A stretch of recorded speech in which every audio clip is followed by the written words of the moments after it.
Assalamualaikum warahmatullahi wabarakatuh. Selamat pagi, siang, sore, malam, dimanapun kalian berada bagi yang mendengarkan. Pada kesempatan kali ini saya akan menjelaskan secara singkat keadilan dalam perspektif Al-Quran dan hukum. Jadi, di sini pada dasarnya keadilan itu merupakan suatu yang terpenting dalam sisi kehidupan manusia. Jadi pada dasarnya kita hidup berkelompok itu atau dalam suatu negara, ketika manusia tersebut sudah hidup berkelompok, harapannya adalah keadilan ini dapat ditegakkan. Keadilan dapat diciptakan seadil-adilnya.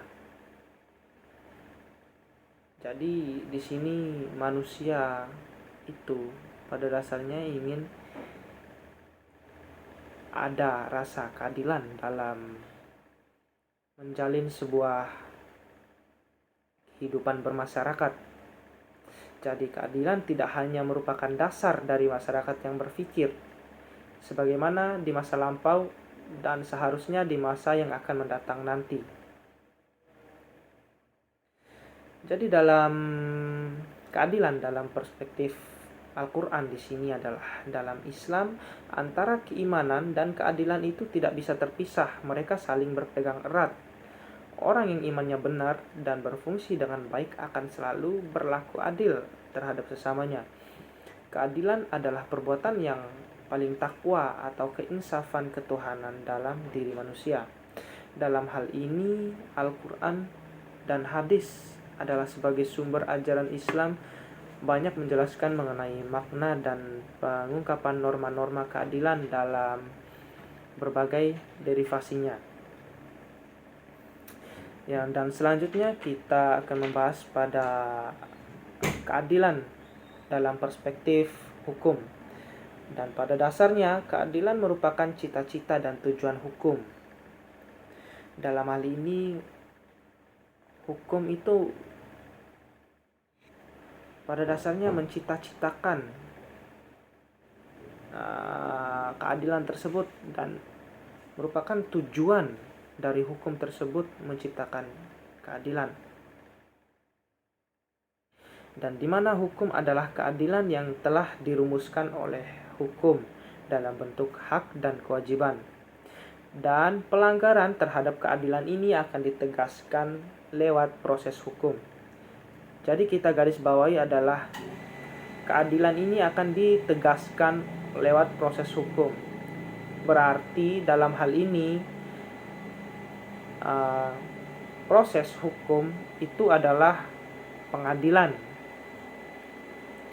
Jadi kalau kita melihat dari perspektif Al-Quran dan hukum ini 11-12 hampir sama, tetapi kalau dalam perspektif hukum itu kurang fleksibel.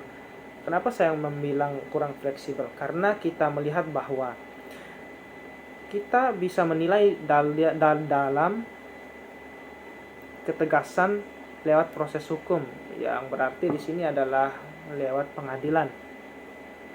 Ketika kalau sudah masuk pengadilan itu berarti keadilan itu hanya ada di dalam perundang-undangan saja atau yang sudah dikodifikasi. Padahal kita tahu bahwa keadilan hukum juga itu ada yang hidup dalam masyarakat atau lingkup masyarakat. Dalam hal ini adalah adat. Kita tahu bahwa setiap adat itu beda-beda cara melakukan proses hukum. Dan kita tahu sendiri bahwa adat itu adalah hukum yang belum terkodifikasi.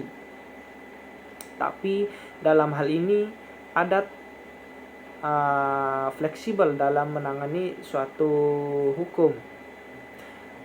Kita lihat dalam sejarahnya bahwa hukum ini lahir dari agama dan adat. Kita lihat dari zaman-zaman kerajaan dulu bahwa yang menjadi praktisi hukumnya dulu itu adalah raja. Raja yang memegang teguh kewenangan dan memberikan sanksi apa yang seharusnya diberlakukan oleh pelaku tersebut.